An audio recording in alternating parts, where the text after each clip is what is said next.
with all the latest talking points and discussion from the football world. This is the TubeMix Football Podcast.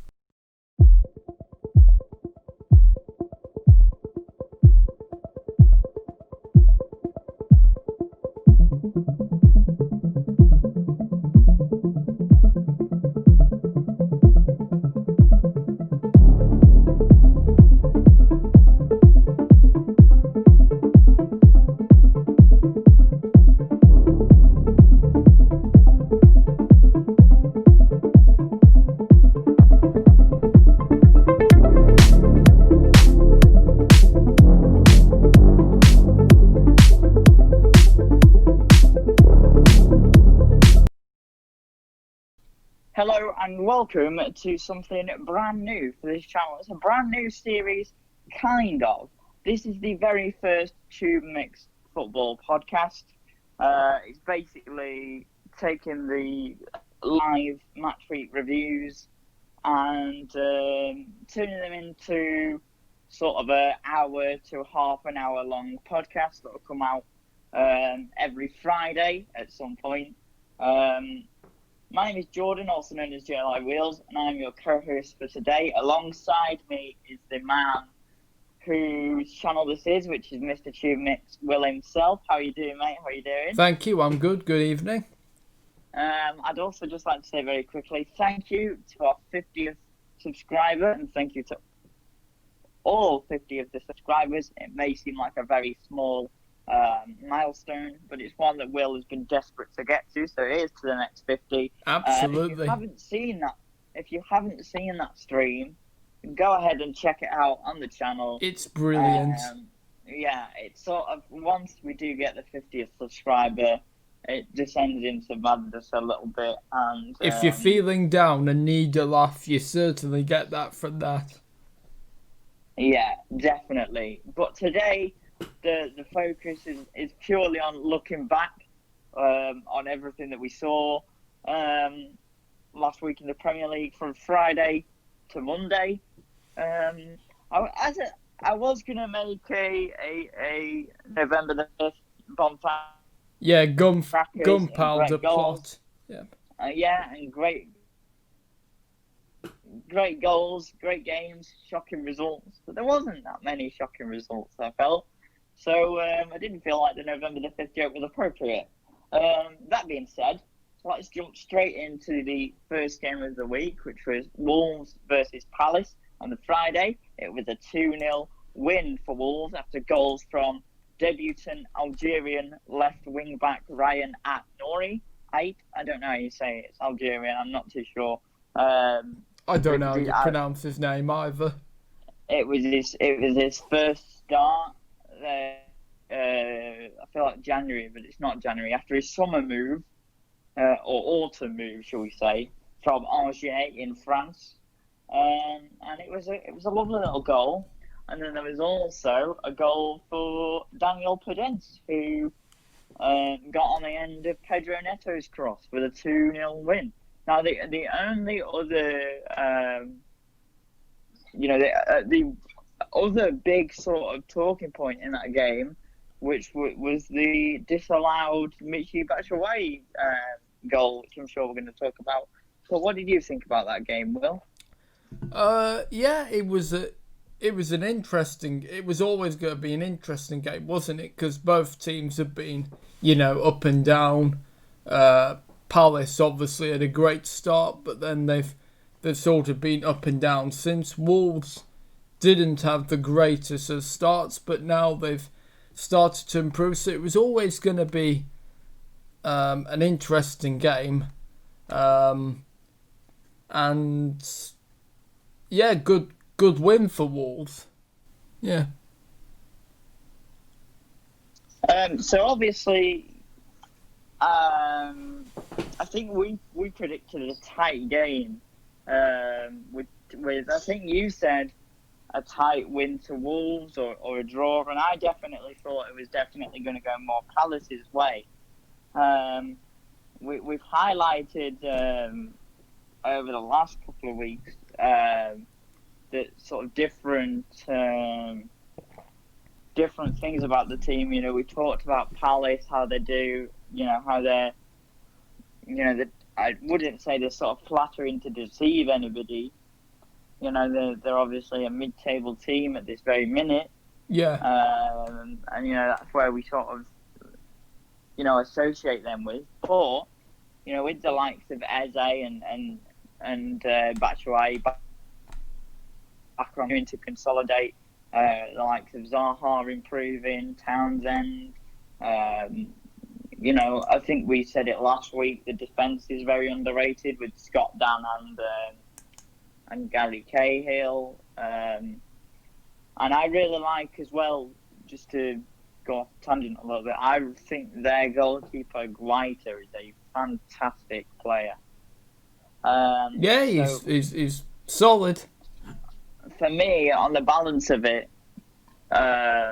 specifically with Wolves sort of struggling against teams that they might, you know, be sort of nailed on to beat. I think specifically to the West Ham result. You know, for me, it really was up in the air. But obviously, it's a great win for Wolves and a good statement of intent. You know, take them up to sixth in the table, which is great. You know, congratulations to them. Yeah, leaves Palace in 13th. But you know they've got a lot of quality, haven't they? Wolves, a lot of international players. Oh, definitely. I love watching Wolves play. Yeah, they're very, very good. Now, obviously, like I said, just as we were sort of introing the game, one of the big talking points was, of course, the Batshuayi offside call. Obviously, you know, it was the correct call. The ref made the right decision. You know, I'm just bringing it up purely because it was something at that time that could have changed the face of the game. Yeah. Michy Batshuayi is a bit of an enigma, isn't he? I think, you know, you think about, obviously he did really well at Standard Liège and then went on to Marseille and scored bags and bags of goals, went on to Chelsea and was sort of back up to Diego Costa, went on loan to Dortmund and absolutely, you know, did really well. He went did, on loan yeah. to Valencia.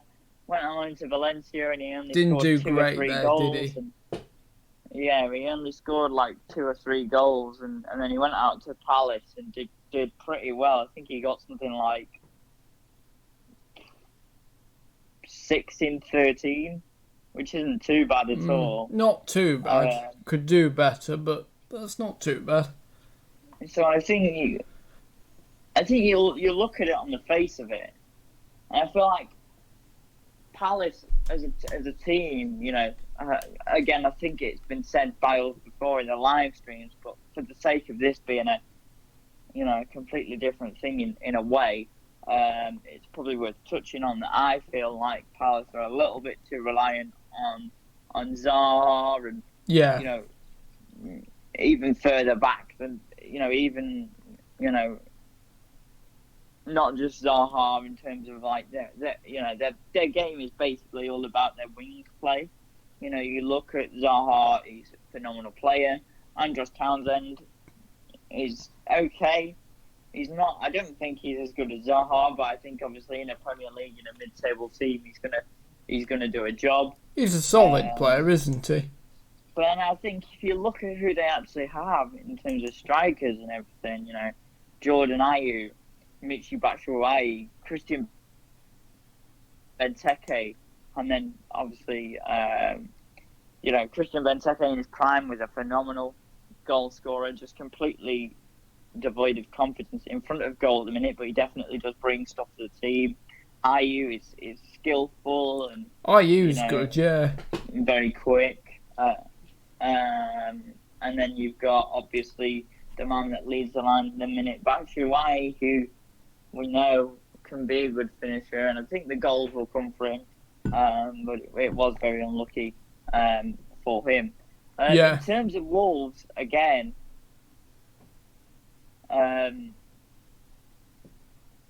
it's something that Will has said a lot in previous live streams, but I'm going to get him to make the point again about what Wolves have lost recently. But to counterbalance that, I'm going to say they have lost, so, Doherty and Jota, especially Jota, because Jota just seems to be absolutely ripping it up for Liverpool at the minute, On which is fire at the fantastic. moment. Great to see and everything. Yeah. But I also think they replaced Doherty with Semedo, who's a fantastic player, and with Jota, they had they've got Podence and Pedro Neto and Jimenez and the young lad Fabio Silva and different things like that. So I think they definitely do have the depth to replace him, but there's no denying how good a player he is. Yeah. And anything else you want to add before we move on? No. I just like I said, that was just my view. Everyone's free to have my view, but my view was that they're two big misses. But yeah, like I also agree with you as well. But like I said, that was just my view. Now, obviously, as we said, this result takes Wolves to 6th in the table with 13 points after 7 games played. And it leaves Palace in 13th after 7 games with 10 points. How far do you think Wolves can go this season? Probably in and around the Europa League places, I would say. Yeah. Yeah, I agree. Yeah. And Palace? Probably the same where they always are, really. I can't see them being any higher than... I can't see them being in the first half of the table, really. No, I think that's a decent point that you made there. And yeah. But again, as we've said, they obviously they did lose Palace, but we're kind of fans of them on this channel. We do talk a lot of good stuff about them, and I feel like Roy Hodgson has done a good job. He has done a good job there, yeah. I think it is kind of glossed over because I feel like everybody kind of just thinks about Roy Hodgson and then thinks about the England situation. Yeah. But I think about what he did, over his career in the likes of Sweden and things like that. Yeah. He's really highly revered in Europe as a manager. So he's very good. And the same with Nuno. It's very interesting because I to be honest, I never heard of him before he came into Wolves. No, neither did I. I didn't realise. It's just a quick fun fact for you if you didn't know. But Nuno was the backup goalkeeper to, I think it was Victor Bayer. Nuno was the backup goalkeeper to Bayer in the year that Porto won the Champions League under Mourinho with the likes of Ricardo Carvalho and Paulo Ferreira and Deco and that kind of. Never heard of Victor Bayer. He's a legendary Portuguese goalkeeper, but that's okay. As we know and as you'll learn as you watch these videos, Will's football knowledge is lacking at times. Are you good to move on? Yeah, good to move on.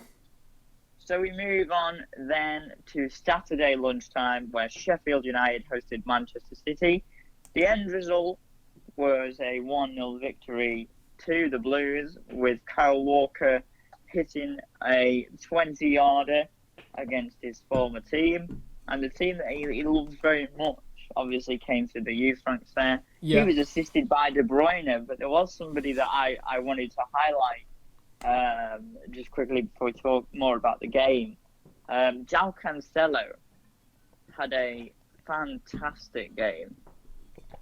And he's somebody that I've always been kind of critical of. just because I feel like he came to, City from Juventus with this great reputation, and every time I ever saw him on Match of the Day, and obviously I saw him. I've seen him live as well. He really didn't. He really sort of flattered to deceive. He played left back instead of right back. Yeah, that was interesting. Yeah, I mean, it is interesting, but also you look at City's left back problems with the likes of Mendy and Zinchenko. I think Zinchenko's the best one out of there. No, I don't think Zinchenko's that bad. But then I also think that, they had Fabian Delph before, and Fabian Delph didn't play too bad at left back. Laporte also can play as left back as well. I feel like you're looking back down the years at the City teams, and City really haven't had a solid left back since Clichy. Oh, of course, Gail Clichy, yeah. So it's good because, obviously I feel like that's a weakness in their team.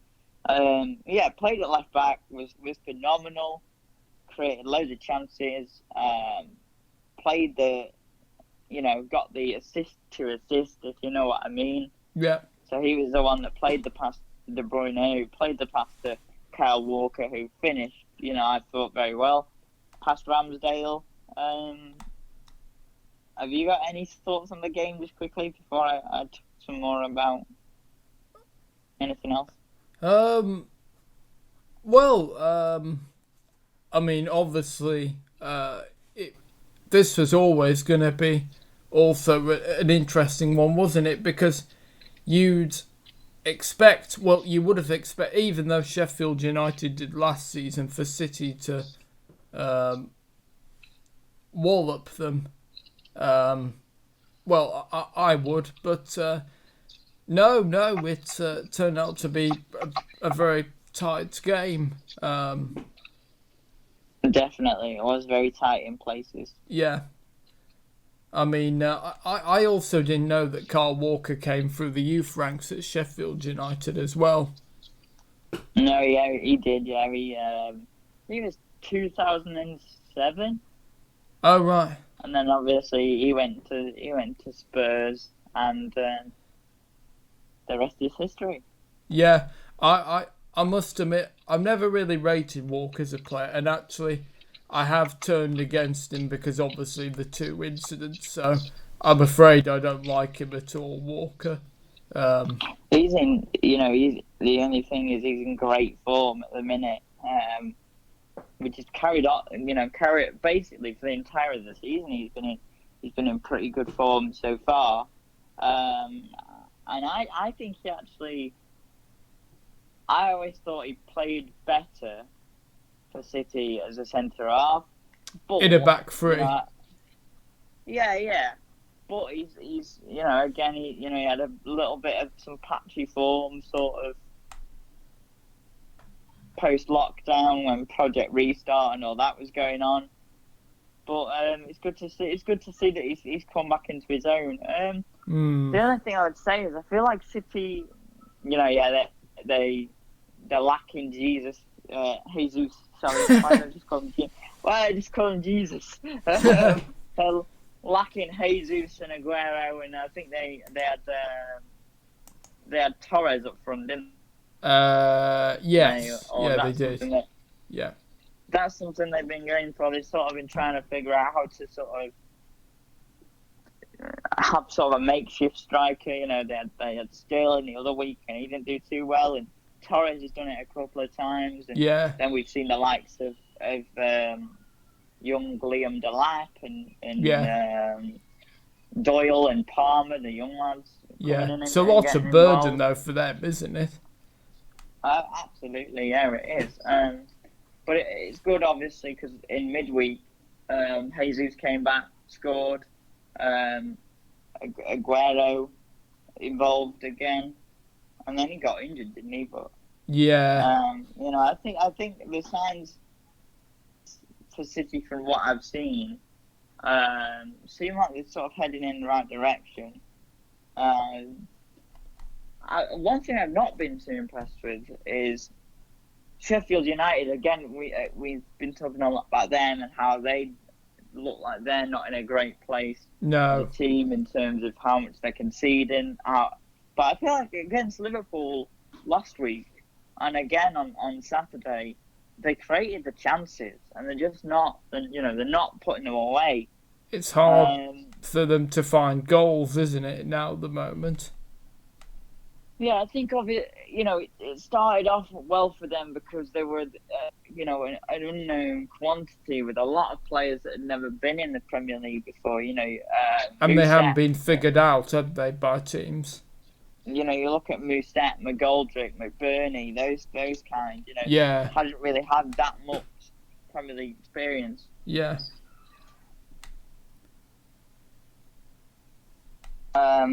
And like I said, yeah, they just seem they lack that finishing edge, and they've also got Billy Sharp, of course. Well, we know he's a very good goal scorer.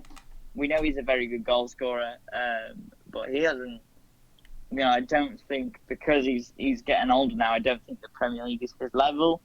That being said, I think that what we've seen over the last couple of games from Sheffield United means that they, it might not be as much of a struggle for them as we expected, but they have got to start putting chances away for sure. It would depend. It depends who their next games are, isn't it? I think, as well. I think as well. Yeah, we will get to that a little bit later on, but I think as well.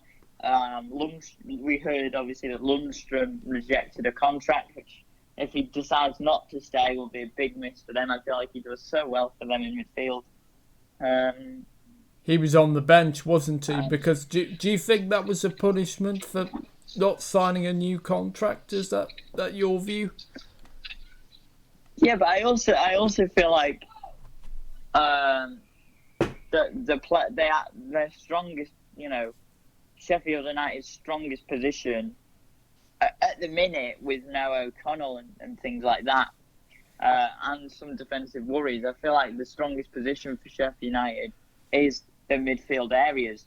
Right. So I think, for me, I think obviously it will have something to do with the fact that he's rejected the contract, but it's also, there's competition for places, and if there is somebody that has rejected a contract, you worry whether the head's as in it as it could be. Yes.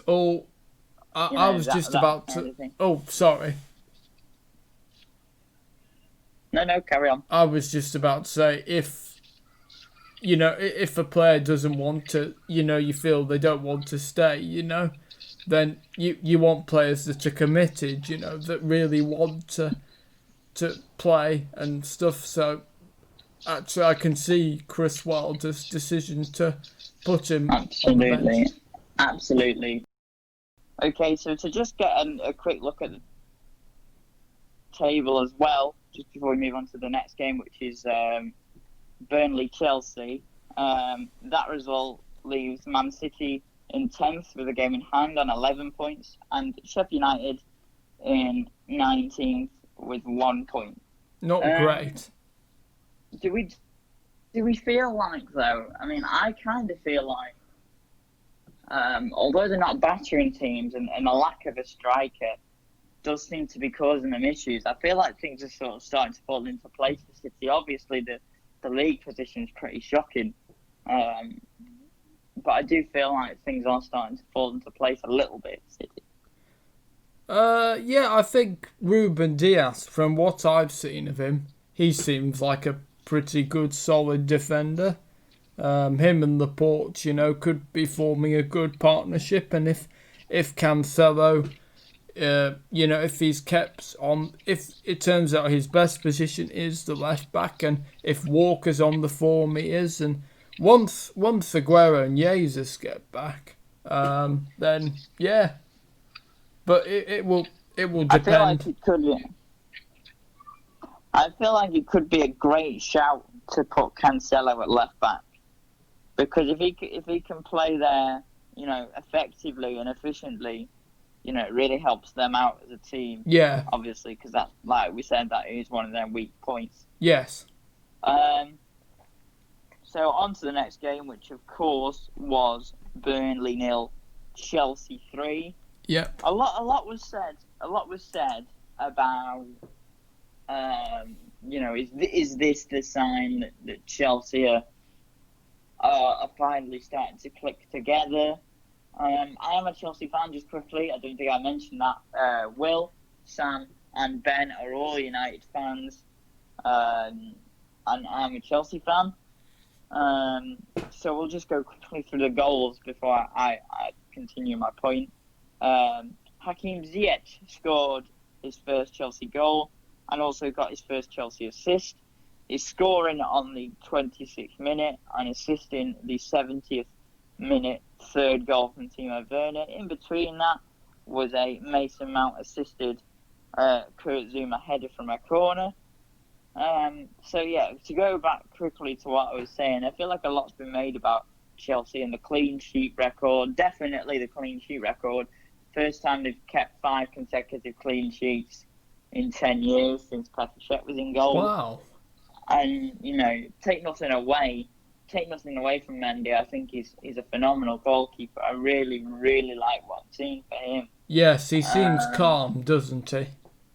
But I also feel like Burnley have been pretty shocking all season. Yeah.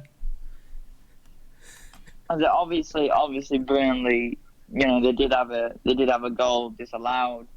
Oh gosh, yeah, they did, yeah.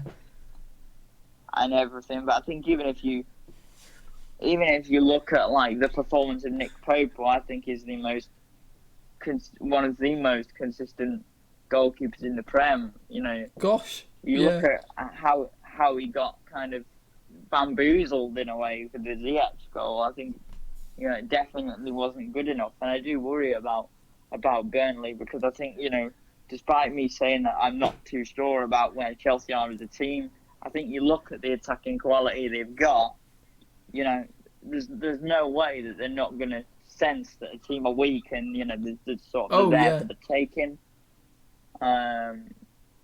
So yeah, great result for Chelsea and great game for Ziyech as well. I mean, what they've needed. Yeah, I mean, he seems phenomenal and only 33. I think it was 33 million, but only 33 million for a player who was in the running for the team of the year. I think it's phenomenal. From what I've seen of him, he looks amazing. He does. Yeah, he seems great at the minute. Yeah. Sorry. Just before we go on, for you, would Ziyech's best position be in central midfield or on the wings? He is playing on the wings, isn't he, for Chelsea currently? Yeah. And I feel like. I said it when he first signed, and I feel like I'll stick to that. I feel like he is, he definitely filled a gap because he can play in right wing, and I feel like his performances have definitely vindicated him starting in right wing. But I think there's a lot to be said about that versatility. Yeah. That he can play. In centre midfield, but I feel like you can say that with a lot of the Chelsea players. You look at Havertz, and he can play at striker, he can play on the wing, and same with can play as a number 10, can't he? On the wing, yeah, number 10 as he does play. Mason Mount can play on the wing. Yeah. Tammy Abraham can do bits and bobs here and there and everywhere. Yeah. So that there's a lot to sort of look forward to. Yeah. Chelsea, and I feel like, but the reason I'm not, so excited is because, it was a 3-0 win, but it was against Burnley. It was against Burnley, who didn't and haven't really, in a lot of the games that I've seen them this year, I feel like they haven't, this season, sorry, I feel like they haven't covered themselves in glory. The only time I've seen them and been impressed was they lost 4-2 to Leicester. Yeah. I don't know if you saw that one. It was live on the BBC. And despite the 4-2 scoreline, I felt like Burnley did create quite a lot. I mean, you Yeah. look at the key men for them. I think, the key men for them are, of course, Nick Pope, Tarkowski, and Ben Mee, who I think is a big miss. Yeah. And then you look at midfield, and you're looking at Ashley Westwood, the captain, Yeah. the former crewman. Dwight McNeil. Yeah. Players with Premier League experience like Jay Rodriguez and Ashley Barnes. Yeah. So they definitely, I feel like they've got enough to stay up. But I think obviously a poor transfer window like they had. Yeah. They brought in Dale Stevens from Brighton, who I think is a solid player. And also then they brought in Will Norris as the third choice goalkeeper from Wolves. It's just not good enough. There was talks of Harry Wilson, who's doing very well at Cardiff, of course. But definitely should be doing better. And I feel like it's the man who's most disrespected from this whole thing, I think, is Sean Dyche, who's done a brilliant job with Burnley since he came in from Watford. Took them from a kind of mid-table side. With Danny Ings and Charlie Austin up front. Really? Wow. Both of them, specifically Charlie Austin, was the prolific, 30-goal-a-season striker. Yeah. Got his move to QPR, and then Ings obviously stayed with them in the Premier League, moved to Liverpool. We know how phenomenal a player he is. Yeah. And I feel like they have lacked. There's always been a star player for Burnley, and I feel like you can say that about like Pope or Tarkowski or Mee or McNeil, who Chris I always Wood really as like. well. Yeah, right. Oh yeah, that's one. McNeil, who I always really like. Like you said, Chris Wood is a very good goal scorer for the Premier League level. Where's he been? Has he been injured, Wood? He must have been injured. I'm not too sure. Oh right. I'm not that much of a follower of Burnley, so I'm not too sure. No, he did play. He did play. Oh right. Oh yeah. He played, yeah. But to just go back to Chelsea for a moment, just before we move on. Yeah. I'm definitely, I'm impressed by what we're doing. I like Thiago Silva in the side because I feel like he brings the best out of Zuma. Yeah. I feel like Zuma needs that experienced partner because I think you look at the Southampton game when it was Zuma and Christensen and it was just, pretty shambolic. Yeah. Obviously we know how good Chilwell is. Chilwell's great. He's so hard to kind of play against. It's quite strong, isn't he? Quite physical. Yeah, I think it's because he can do both. He can be that defensive fullback, but then he can maraud back and he can maraud forward. I mean, yeah. So yeah, there are positives for Chelsea. Like I said, Mendy. I don't agree with the Petr Cech. What's the word? I don't agree with the comparison. Petr Cech comparisons. Just because I think that's a lot of pressure on a player that's only been around for a while. Oh gosh, yeah. I think he's making a lot of saves that Kepa wouldn't have made. Oh gosh, he's much calmer, you can tell, than Kepa. It definitely is a good sign. What do you think about Burnley this year? Do you think they've got enough to stay up? It's interesting, isn't it? Because remember we said about Bournemouth and them wanting a new voice, because obviously they've had Sean Dyche a long time. They are rock bottom as it stands with a game in hand. Could it be time? I know Sean Dyche has done an absolutely fantastic job, and obviously I do respect him, but maybe could it be time, that for a new voice, maybe some fresh ideas? And I feel like just to say, I feel like if Sean Dyche did leave Burnley, he would get another job in the Premier League. Oh, of course, yeah, Um, just because of how good of a manager he is. yeah. Which again I think gets overlooked. His And interviews I are don't always feel great. like it's. Oh, sorry. I don't feel like. Yeah, I agree with what you're saying. I feel like he's definitely very honest, and his personality shines through in the way he would be as a manager shines through. I don't feel like the reason Burnley is struggling is entirely his fault. I No. think it's definitely to do with the board and the amount of money he was given Yeah, and things like that. So we'll see, but I do think they have that quality to stay up. yeah, But they do need to start winning some games. That being said, Chelsea are in 7th with 12 points, and are doing very well. They've got Sheffield United at 5:30 on the Saturday. So the final game on the Saturday was the 5:30 kickoff, Liverpool versus West Ham at Anfield. It started great for West Ham when in the 10th minute Pablo Fornells scored, but Liverpool do have a record this season so far of not playing too well but still being able to grind out results, and that they did, equalising in the 42nd minute with a Mohamed Salah penalty. And then the substitutes, Xherdan Shaqiri and Diogo Jota, combined in the 85th minute, with Diogo Jota scoring the winner. For Liverpool, it's great for them. They're back on top. Seem to just be able to play.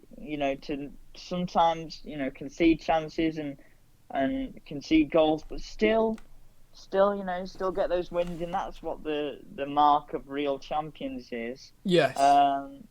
I know that you had somebody that you wanted to point out, a certain centre back making his debut. Oh, yes, yeah, Nathaniel Phillips, yes. I remember I was watching on Final Score, and obviously when the team news came, and I was surprised, to be honest. I did not expect to see him certainly starting, let alone being on the bench. But in Klopp's words, I mean, Phillips was a monster in the air. Yeah. He was obviously, he was good in the air. Klopp said he's an exceptional talent. He has the speed, physicality, technique, and he's both footed. So pretty much a lot, if you have all those qualities, that goes into a top defender. Yeah, I mean, I hope that he's going to do quite well this season. Obviously, last season he was on loan in the second Bundesliga Yeah, with Stuttgart, won promotion with them, and that's of course a big achievement. Did very, very well. Looked like I feel like Jurgen Klopp summed it up perfectly. Looked a monster in the air, and partnered Gomez very well. Obviously, going right back to the start of the game, Pablo Fornells scoring the opener. yeah, Had an average season for West Ham last season. I felt there was always, before he came to the Premier League, a lot of hype around Fornells. I think a lot of people were excited when he did come to the Premier League. But I feel like he hasn't really set the world alight. He's doing very, very well at the minute, though, which is good. yeah. And West Ham are one of those teams that are definitely good value. We talked in the season preview live stream that we did. It was just after the whole Dean Garner situation where Martin Noble spoke out against the club, and Yes. they really were started really poorly, and then obviously they got results against Wolves. They did, yeah. Got a result against Leicester, came from 3 goals down to draw against Spurs. So it definitely, was shaping up to be one of those, a tough game for Liverpool. And Oh, yes. I do think, as much as I do think Van Dijk is a big miss, obviously he is, we know what an asset he's been to He's Liverpool. brilliant. I do feel like it shows that they have conceded more chances recently since he's been gone, but they've still ground out the wins. Yes. And I think one of the main points to that is the togetherness of that team. Yes. And that's one of the things about Jurgen Klopp as a manager in general. I remember the Dortmund team with the likes of Götze and Royce and Lewandowski and Hummels and those kinds of players, and they were so together as a team. And he obviously brought that with him to Liverpool. Took time to build what he wanted them to be, but it seems to be working out. Diogo Jota's a great addition to the side, and I feel like there is a lot of pressure on Firmino. Yes. Yeah. He does, and this is a hard one to sort of. It's going to be hard to make my point. I think obviously his outlay for the club is great in terms of his percentages and the amount he actually adds to the team in terms of passing, his tracking back, his assist record is good, but in terms of goal scoring, it's not what you're expecting for even a top 4 team, let alone a team that could be right up there in sort of second or first come the end of the season. Now with Jota, I think it's different because he just seems so clinical and such a confident finisher. For me, Jota has to take Firmino's place. I don't know what you think about that, Will. Well, he's certainly. The way Jota is it Jota or Jota? I don't think it matters how you say it, as long as it sounds kind of right. Well, I think it's Jota, but okay. Sure. Diogo Jota. I'm not sure. He's certainly made an excellent start to his Liverpool career. Well, he scored three games in a row, and he also scored a hat-trick in the Champions League. Not bad then. So, but obviously, even though Firmino's... 6 games. Oh, sorry.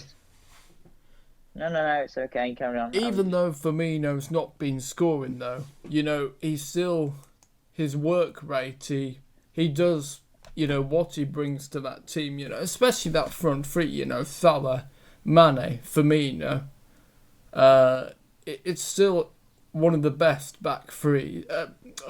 Not back threes, front threes. Front threes. Yeah, that's it.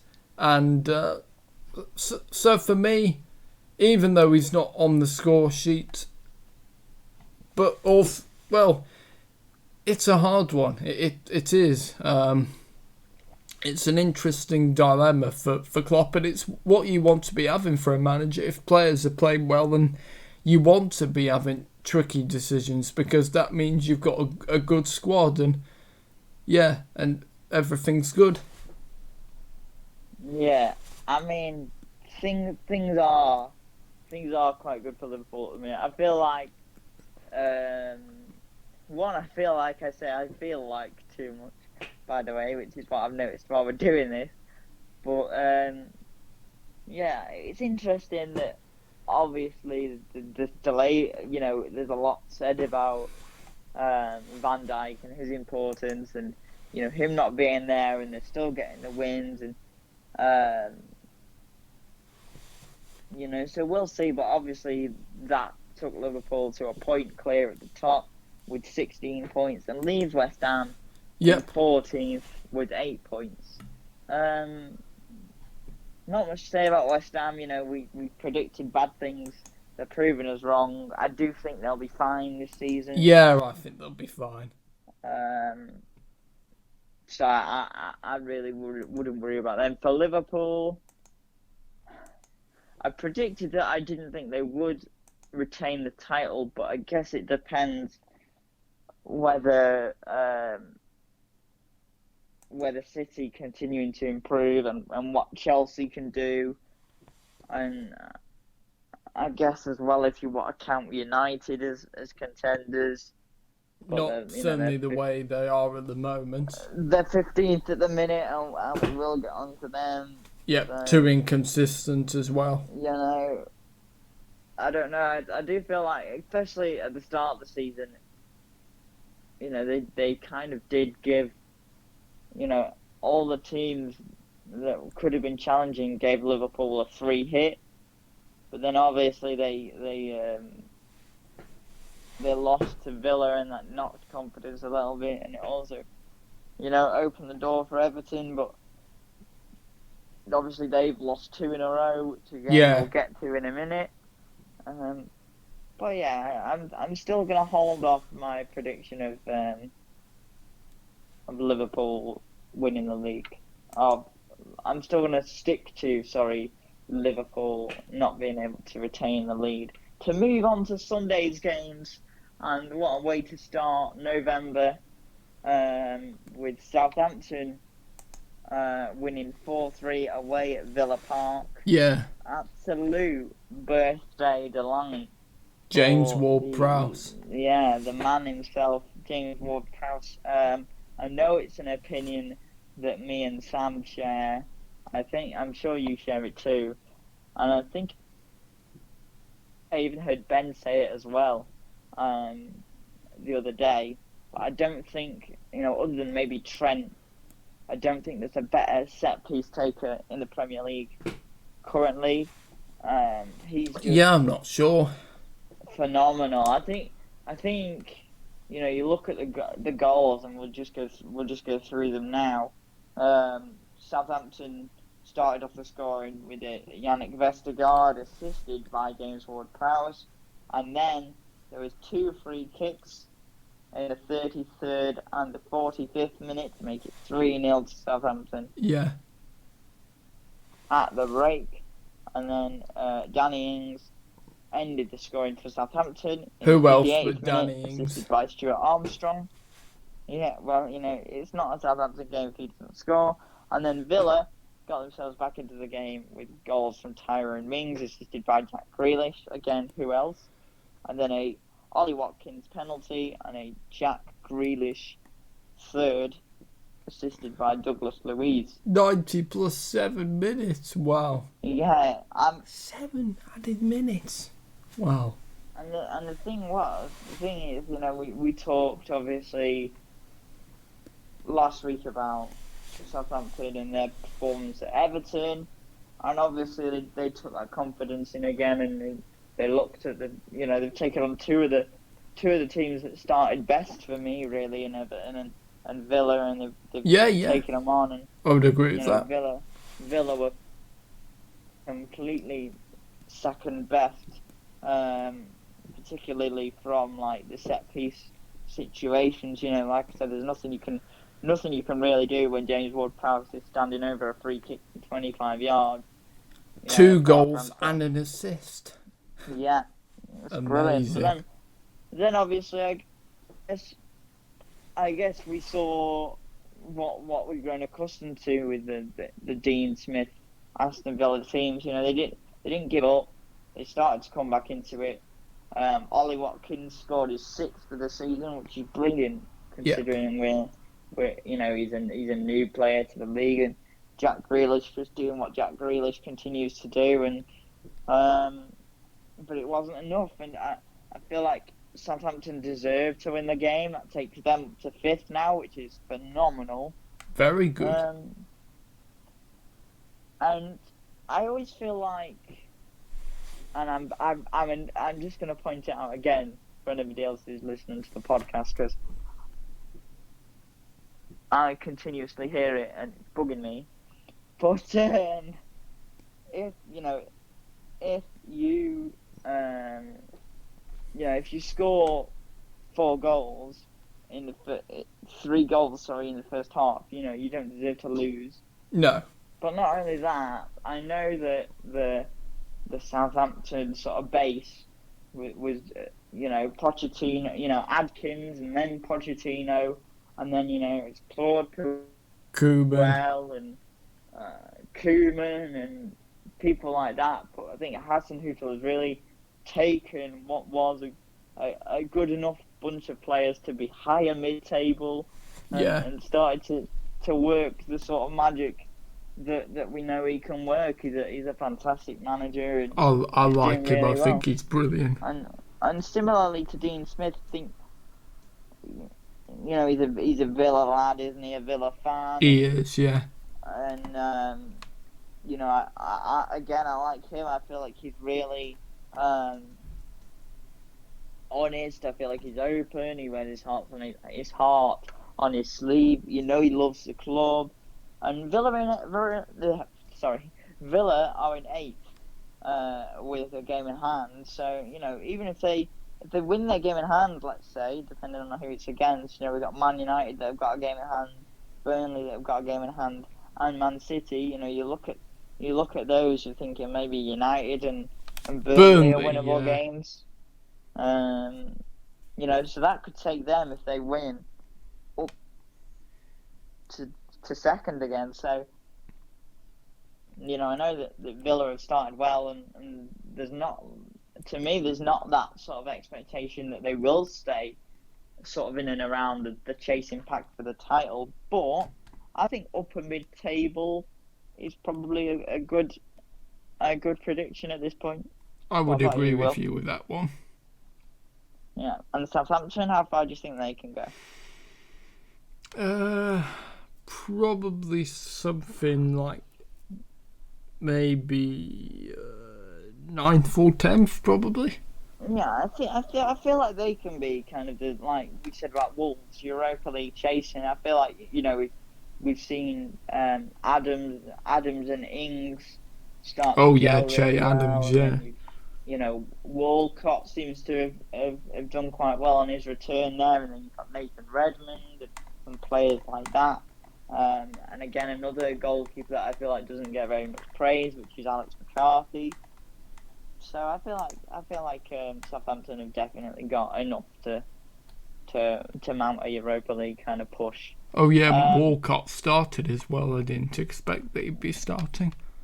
Moving on to what I think is the big it's one of two of the big shocks of the match week, which was Newcastle 2, Everton 1. Again, if you're new to the channel, I've always been quite critical of, or at least this season I've been critical of, Steve Bruce and his tactical management of Newcastle. Now, just before we get into that, I do actually think Steve Bruce is pretty hard done by. You know, I'm not going to lie. But, you know, to come to Everton, who have done so well, and you know, and get the win, there's massive plaudits. You know, 2-1, a Callum Wilson double. You know, with Everton getting the consolation from Dominic Calvert-Lewin in the 91st minute. Again, similar to Danny Ings. Who else was going to score for them? You know, it was an interesting game for a couple of reasons. I think, you know, the biggest one of those being no Jordan Pickford, which I think on the balance of things, it was deserved. For sure. I think he probably needs to know that his place is under threat. Yeah. You know, Robin Olsen, an experienced international goalkeeper, played against him in England. Played against him in the World Cup. I feel like he did very well. Whenever I saw him play for Sweden in that World Cup, he didn't have a bad game either. No, he wasn't at fault for the goals. It says here. No, obviously the first goal deflected off of Yerry Mina and sort of looped into the net. There wasn't very much you could have done in that. And then, you know, penalties are always a kind of a, you know, it's luck of the draw, isn't it, with penalties? You either save it or you don't. You either save it, miss it, you know, it gets missed, or they score. You know, it is luck of the draw, really. It's a lottery. Spot on. I mean, you know, take nothing away from the fact that Everton did lack the attacking edge in the game. I agree with that. But I think a lot of it is obviously they were poor, but obviously Steve Bruce's tactics have always been quite defensive. And I do like Steve Bruce. He does get a lot of stick, to be honest, from Newcastle fans. I think some of it is to do with the Sunderland connection, but I think also you do look at some performances, including one that I sort of went a little bit mad about, which was the United loss, where I just feel like United at the minute, with the way they played, it was so for the taking.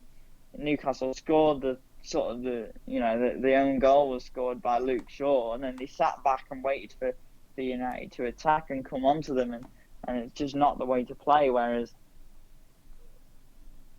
it was kind of the opposite of that. Yeah, they did defend well, they did invite pressure and everything, but they also did have chances, and yeah, I feel like it's good because it will take the pressure off Newcastle for a little bit. They've got a great team.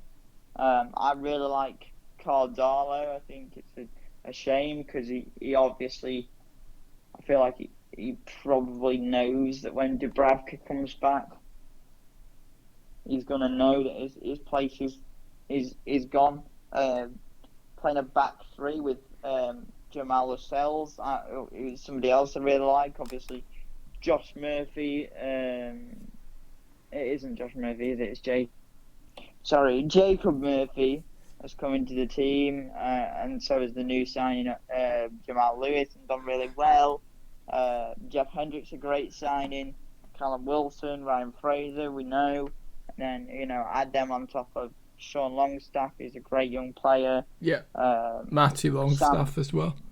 Sam Maximin, who's fantastic. Yeah.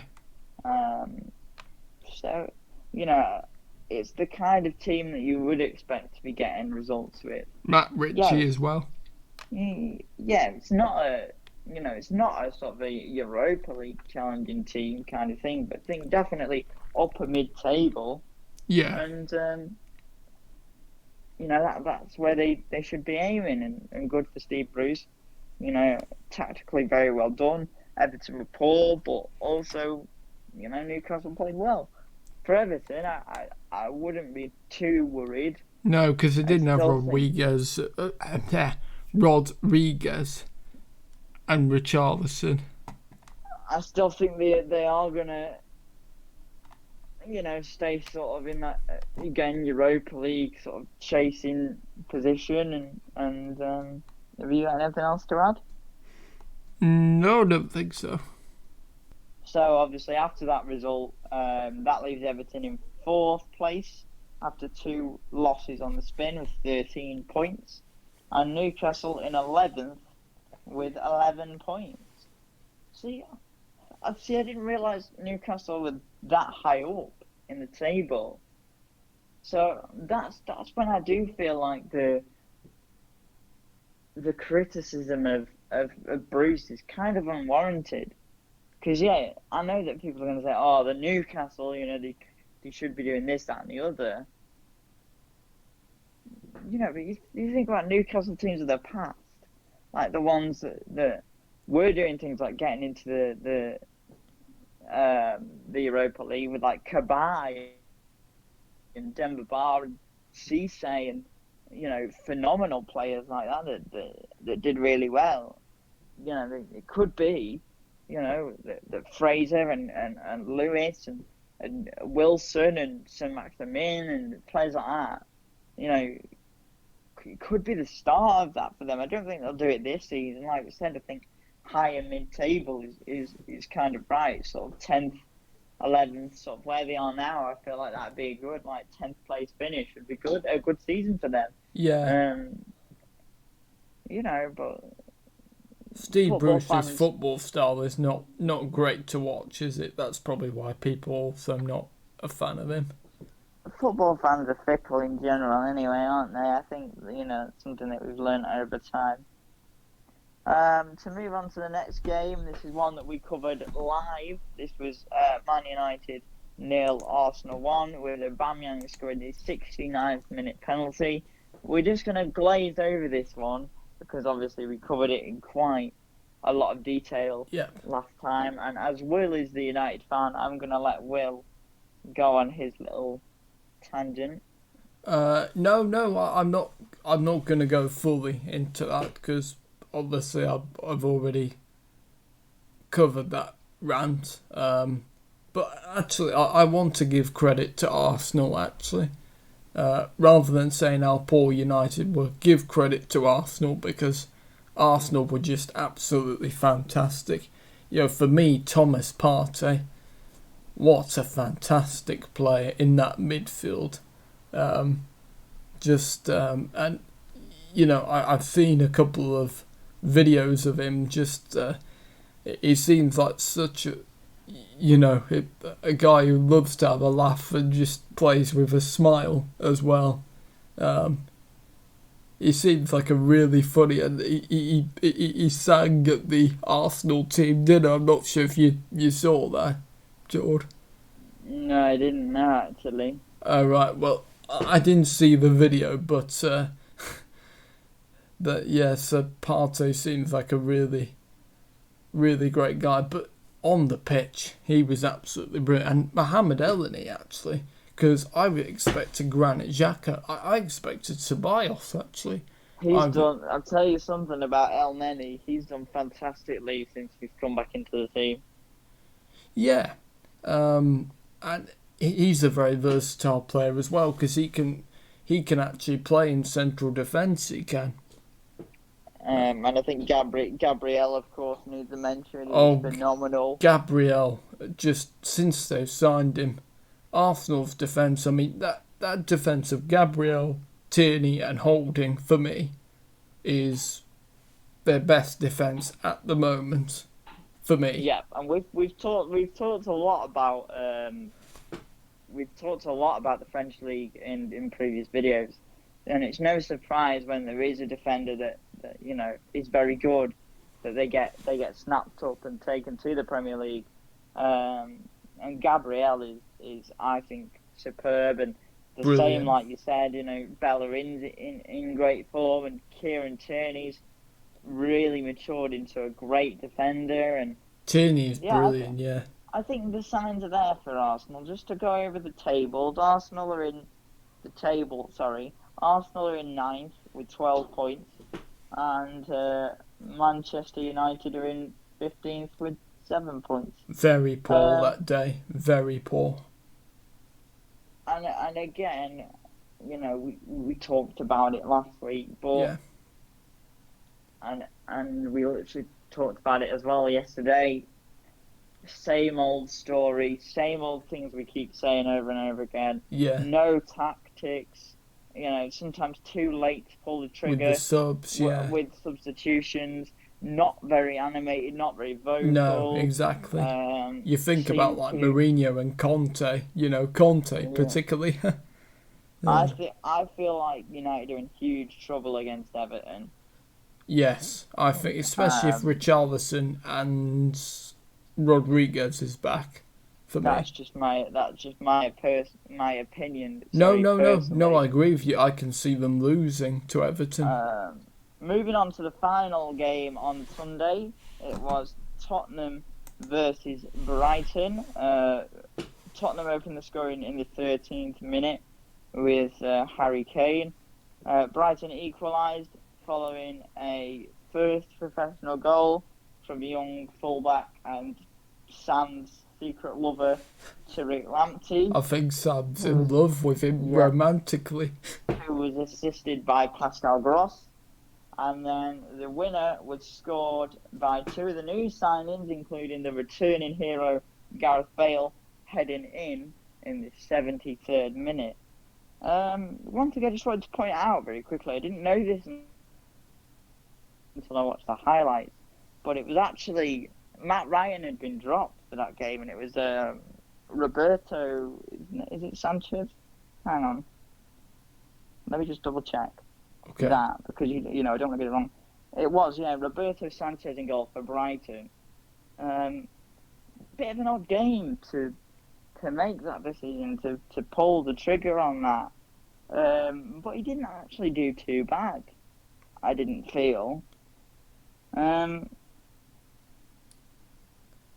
you know, to just go back to Tottenham quickly, they're another one that have been really inconsistent. Up and down, They are starting to find a little bit of form. I think the Toby Alderweireld and Eric Dyer partnership at centre back is great.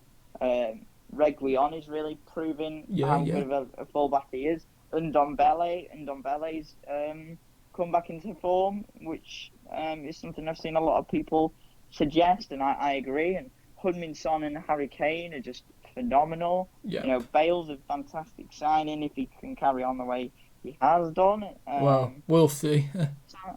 So I think it all looks good for Tottenham at the minute. But for them, I always feel like whatever can go wrong for Tottenham, it always does, doesn't it? Yeah, it does go wrong. So, you know, we're going to try not to think too much about it. But I really, as a Chelsea fan, it does pain me to say, but I do like the look of Spurs' team. That being said, I also like Brighton as a team. Brighton are great. Lamptey, I can see why Sam loves him, because he's just so quick. He's brilliant. Yeah, and he can play at he can play at left back. Isn't he quite physical as well, Lamptey? Good in the air as well. In fact, no, sorry, that's wrong. That's wrong. He's a right back. But you know, you never know. You know, Reece James can play right back and left back, so maybe he could be adapted. But is he quite a physical player as well, Lamptey? He's quick, and because he's quick, he does seem to sort of beat players. And it was a great finish, actually, a very composed finish for somebody who's never scored a professional goal before. The only sort of confusing thing for me was why Roberto Sanchez was playing, but we don't know. We're not Graham Potter. Maybe Matt Ryan was a bit of a fitness doubt. There are lots of games coming up, though, aren't there? It's another one of them where there's not too much that we can say, because it does feel like we have said a lot of the same stuff before. Yeah. But like I was just saying, if Spurs can get a run, there's no reason they can't find themselves in the Champions League. I think they could be one of the favourites to go find the Europa League, along with Arsenal and Leicester, I think. Tottenham. And they are, you know, that win did take them up to third on 14 points, with Brighton in 16th with 5 points.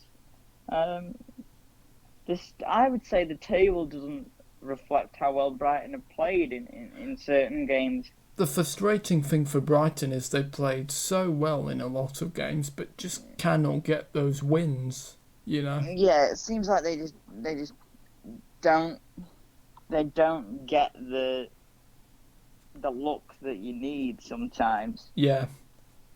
And also, sorry, just before we go on, Neil Maupay, I believe that he was dropped because due to an attitude problem or something gone behind the scenes, I think. He's a little bit of a character, isn't he? So that doesn't really surprise me, to be honest. Oh, especially with the Guendouzi incident. Yeah, well, obviously that one was Guendouzi's fault, but he should have been sent off for that. He was quite vocal about it, wasn't he? Maupay. Yeah. Like we said, I think you can obviously agree with me, Will, that Tottenham, for me, the aspiration has to be Europa League or Champions League. Yeah, I think... personally, I think because they don't tend to get that look, I think it is going to be Europa League instead of Champions League. They're going to just finish just under the Europa League places, I think. I think they'll do well in the Europa League, but I think in the league, they'll finish under the Europa League places. And for Brighton, I think, you know, Oh, I don't think they'll go down. they've built and built. You know, when Graham, you know, last season, highest points tally they've ever had. I think if they can just build on that again, I think it's still a successful season for them. They've got a great manager, got great players. They play great football. They just got to start winning. Definitely. To move on to Monday's games, 2 more to go. We promise you don't have to listen to us for too much longer now. It was the first win of Fulham's season against West Brom after Bobby de Cordova-Reid scored, assisted by Mitrovic, and Ola Aina scored an absolute beauty. I don't know whether you saw it. Again, assisted by Mitrovic. Now, there's not too much to say about this game because it was kind of two teams playing not great football in the Premier League at the minute. No. And it was sort of the case of, you know, who was going to shine through. But I just want to highlight very quickly the quality of Ola Aina's goal was superb, absolutely superb. If you don't remember Ola Aina, he made 3 appearances for Chelsea in the title-winning season under Conte. Then he went out on loan to Hull, went out on loan to Torino, did really, really well there. They bought him, and now he's back in Fulham on loan from Torino, and seems a good signing. You know, Zambo Anguissa seems great, seems to do really well in that midfield. Ademola Lookman seems like a fantastic signing. For Fulham, I think the signs are there, but I just worry about them defensively. And similarly with West Brom, they do create chances, and they have a lot of experience with the likes of Gibbs, Kyle Bartley, Ivanovic, players like that. You know, Liverpool. I think they do have that experience, but they just lack something finishing wise. I think if we're going to talk about where teams are going to be. For me, if they don't start winning soon, they're going to be in a real mess. Yeah, sorry. Definitely. But I am pleased for Scott Parker because, he did a really good job at Fulham, and I think he deserves it.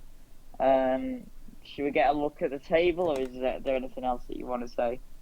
No, I just think obviously this was going to be a really interesting one, wasn't it? Because both teams not really at the best of starts, but it was Fulham that ended up getting the points, and which was interesting because I distinctly remember saying in the prediction a 2-1 West Brom win. I went for a draw, didn't I think. You said 2-2, and me and Sam said West Brom wins. So yeah, fair play to Fulham. That puts Fulham in 17th, 3 points behind Man United. Said just to wind up Will, sorry. No, and that okay. leaves West Brom in 18th with 3 points. I really worry for West Brom. I really do. Yeah, I think they have got the quality in the team. There does seem to be something missing there. And especially just before we move on, Bilic was obviously not happy about that player that was sold, because the board assured him apparently he wasn't going to be sold. I can't remember his name, but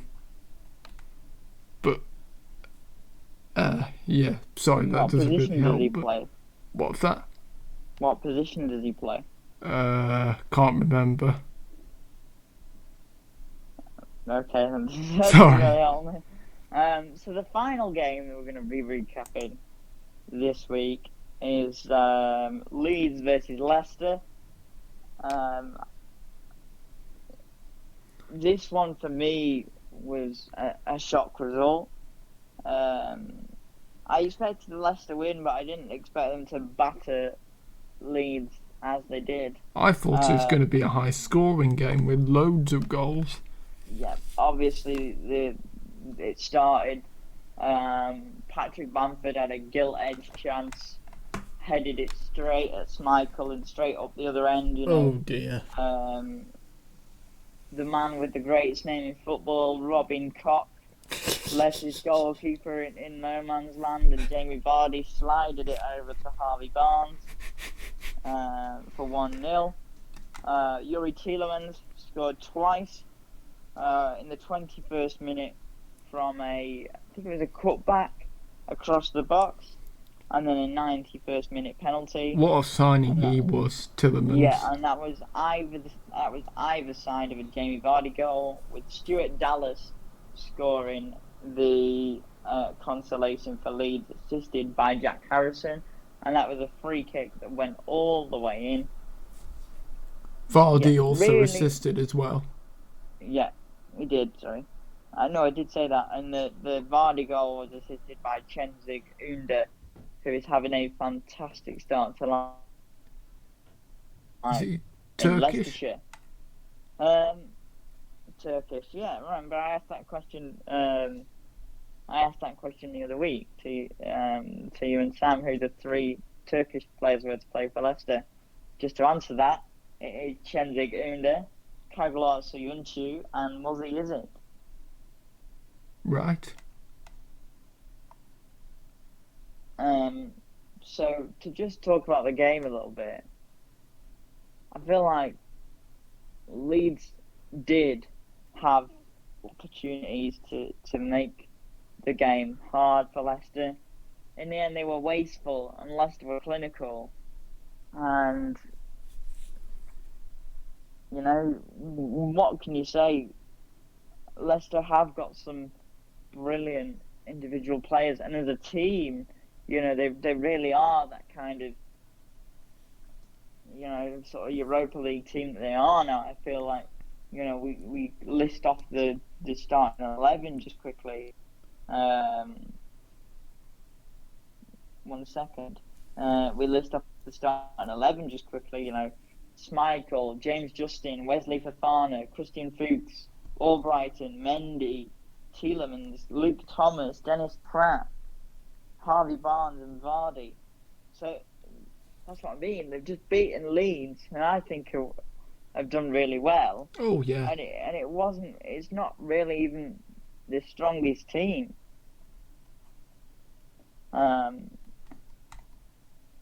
Although I must admit, poor old Robin Koch had a little bit of a shocker, didn't he? Poor bloke. We're not going to talk about poor Robin.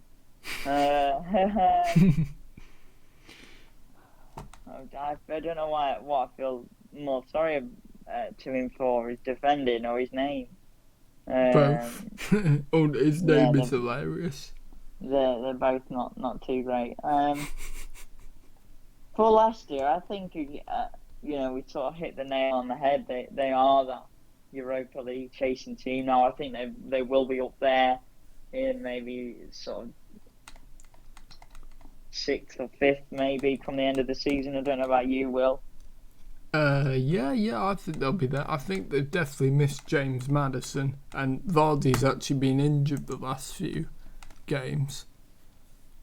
So they definitely missed Vardy and definitely have missed James Maddison. But now I think that Vardy. Oh, sorry. No, carry on. But now I think that Vardy is back and Maddison is on his way to being back. I think it'll be good things for Leicester. Oh, and Mark Albrighton also back as well, and Fuchs, they're back. And Harvey Barnes has done phenomenally for Leicester this season. Yes, he's made a good start. So I think Leicester will be in the Europa League places, and I think they'll have a good run in the Europa League, I reckon, as well. Yeah, along with... I agree. I think they will do well. I think all the English teams have the squads to do well this year in the I think it's going to be Arsenal that's going to win the Europa League, I think. That's a big call. I don't know about that, but we'll see. We will see. For Leeds, I don't know. 'Cause sometimes I see them and I think, yeah, great.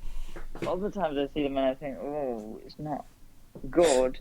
But again, as we've talked about, the way that Bielsa likes them to play will win and lose them games. Yes. So I don't know whether to read too much into how wasteful they were and how, how many they conceded, or to just think, oh, that's the Bielsa way, and that might be one of the problems. Is, if they do continuously concede goals but still score them, and they're losing games like 4-2, 4-3, 5, whatever, you're thinking, oh yeah, it's just the Bielsa way. Excuse you. So I don't know. I struggle to figure out where Leeds are sort of going to go. Yeah, I don't think they'll go down though. From here. So yeah, like I said, it's just difficult. What about you, Will, in terms of Leeds? What do you think? Leeds, they're great attacking, but of course you've got to also be good at the other end, and you can be great attacking, but if you keep conceding goals, then that's not good. I don't think they're bad defensively. I just think that specifically, and I hate to do it, you know what I'm going to say, specifically Cock hasn't covered himself in much glory at all. No. Excuse me. But no, I think sort of the 12th position would be good for them. But I think it's one of them that you can't really predict because they are so erratic. I don't think they'll go down Leeds.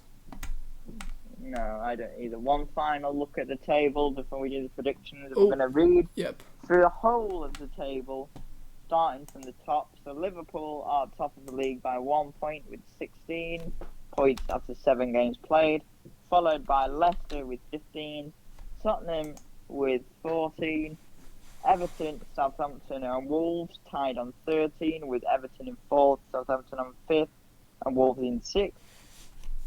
Chelsea, Villa and Arsenal have 12 points. Man City and Newcastle have 11 points. Leeds and Palace have 10 points. West Ham have 8 points. Man United have 7 points. Brighton have 5 points. Fulham have 4 points. And in the bottom 3 of West Brom, Sheffield United and Burnley have 3 points and 1 point each, respectively, for the bottom 2. Just quickly, just before we move on to predictions, do you think that the table is starting to take shape now? Oh, well, yeah, I certainly think, I think we'll know next month, won't we? If it's like this, then I think we're going to, whatever the table will be, come Christmas time is usually when, what's likely to, who's likely to win, who's likely to go down. So, for me, it's still a tiny bit too early, but it will come to that point soon. It's coming very close, I would say. I don't know. Do you agree with that? Yeah, I think you're in the right kind of ballpark there. Now, to finish off the first episode of the TubeMix Football Podcast, we're going to do our predictions for this week, starting with tomorrow's games. At 5:30 tomorrow, Brighton play Burnley. I'm going to let you go first. Ooh. Yeah, this is going to be a tough one because obviously Brighton, they play so well, but they never seem to get the look. But the way Burnley have started, I'm going to go for a 2-0 Brighton win. I'm going to get a well-deserved win, I think, for Brighton after all their rotten luck. I'm going to go for a 1-1 draw. Right, okay. And then at 8 o'clock, Southampton versus Newcastle. This will be interesting because Danny Ings has been ruled out for a bit. I mean, he'll be a huge miss, you know. So I'm still 2-1 Southampton, I reckon. Yeah, incredibly hard to call. I think depends, as with quite a few of the teams, it depends which team turns up. But I'm also going to go for a 2-1 Southampton win. Oh, right, okay. Saturday, the 7th of November, kicks off with the game we'll be covering live at starting at 11:30 for the build-up of Everton versus Man United. 2-0 Everton. I can't see Man United having a good time. Yeah. And Everton yeah, at home as well. And if Rodriguez... Oh, sorry. No. Okay, and if Hammers is back, if Richarlison is back, and Everton at home, 2-0 Everton. And if Calvert-Lewin's in the mood, 2-0 Everton. I'm afraid. Yeah, I really can't see United winning this one. No. I'm going to go for 2-0 as well. At 3 o'clock, Crystal Palace versus Leeds. I'm going to make my prediction first, if that's okay, Will, just for these last that's couple, fine. and then when we move into Sunday's games, you can make your predictions first. So Crystal Palace versus Leeds. In spite of everything I just said about Leeds, which is going to make me sound really, really contradictory, I think Leeds are going to beat Palace, but I still think they are going to concede. I'm going to go for 3-1 to Leeds. Okay, I'm going to go 2-1 Leeds, I think. Okay. No, actually, sorry. Just a tight win. Leeds 1-0. Sorry. Okay. At 5:30, Chelsea versus Sheffield United.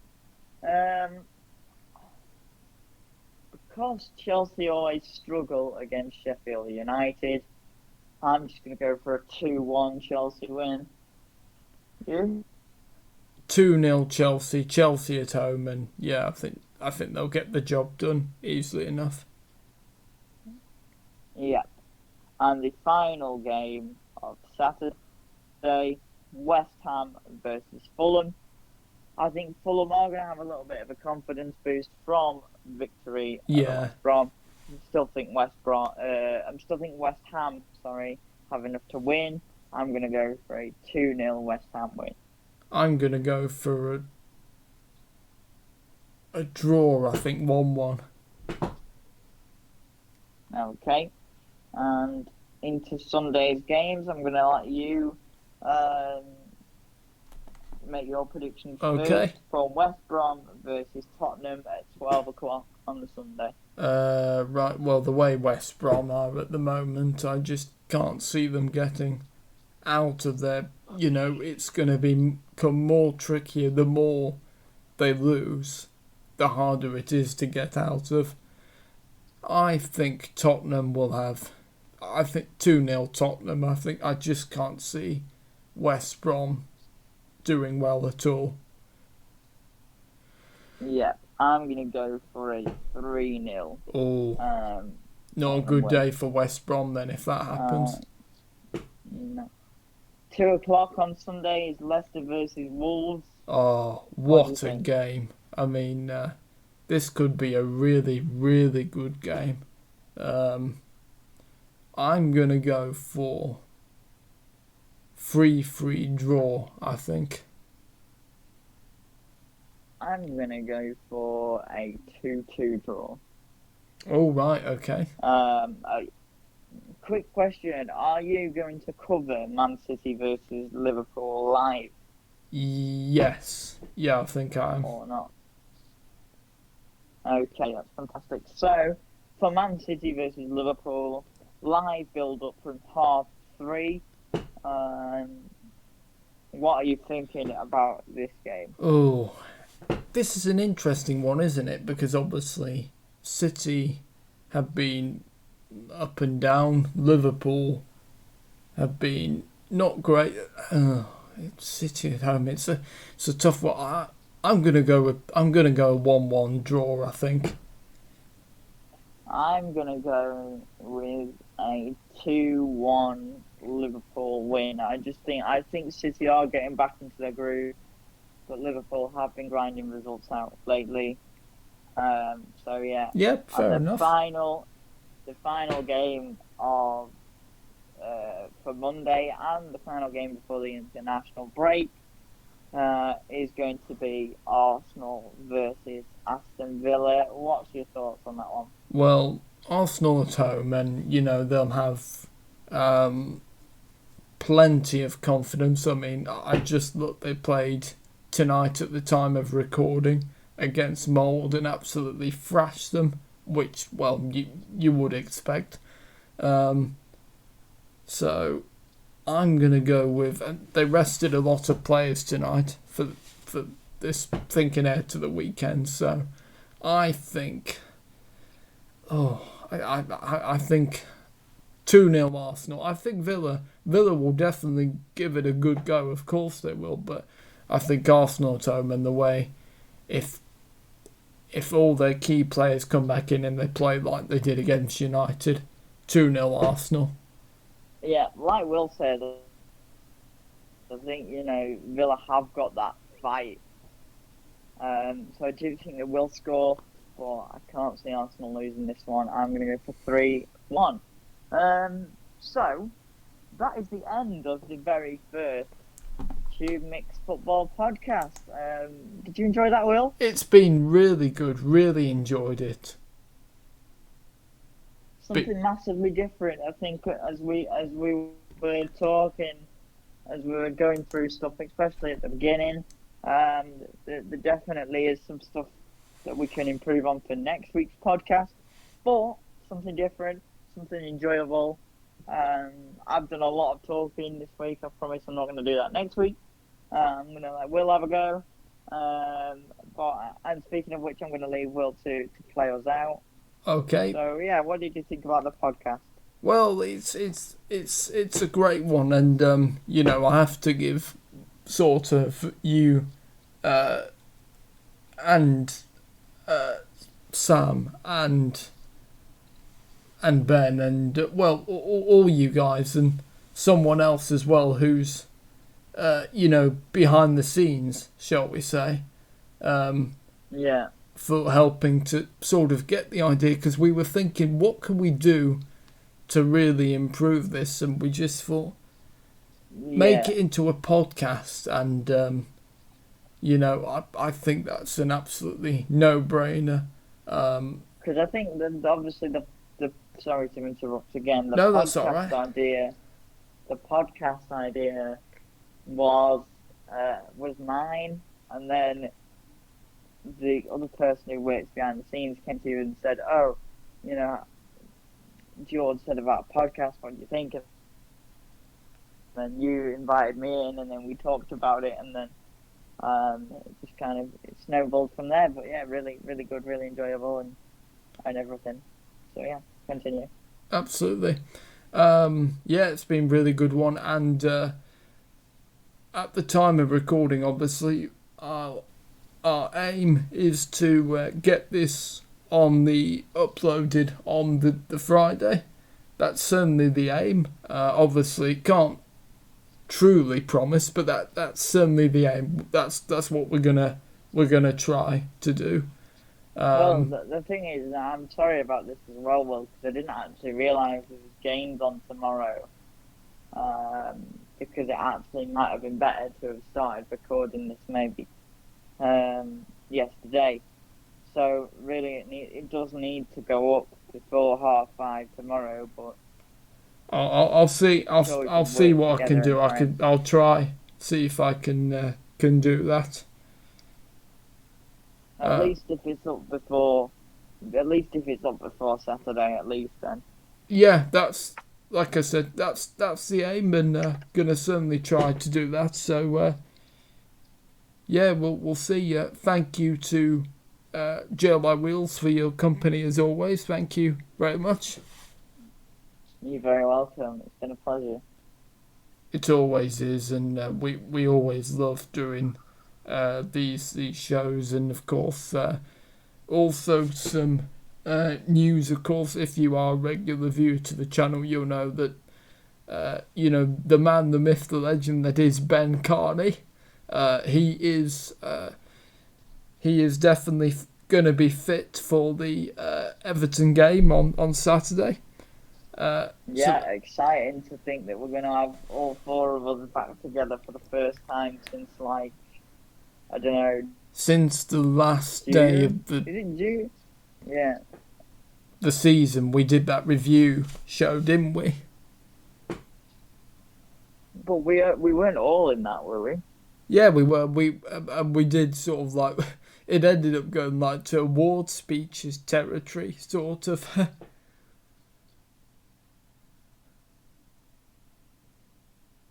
Was Ben in that one? Yeah. Are you sure? Yeah. I'm going to have to watch that after this. Right, okay. Anyway, yeah, carry on. So yeah, thank you to JLIWheels, and yep, we'll be back on Saturday for pre-match build-up of Everton v Manchester United from 11:30, and I'm sure we'll be back to do extra time as well afterwards. Absolutely. And we'll be hopefully back recording this podcast for Thursday, and then go out on the Friday. And also, as JLIWheels just said, I mean, thank you for the support, especially for 50 was the target that I wanted to get to. So thank you very much for your support, and let's just keep this good thing going, because I'm feeling really good. That stream gave me a massive boost, I think it's given us all a boost, It really has. So thank you. If you want to, like, share, comment and subscribe to the TubeMix YouTube channel. And we'll see you on Saturday for the game. If not, then we'll see you Thursday/Friday for the podcast. Yeah. From all of us. Already. Oh, sorry. I said I'm looking forward to it already. Absolutely, so am I. So from all of us here, good night. Good night. Stay safe. Oh, absolutely. I forgot that. Stay safe.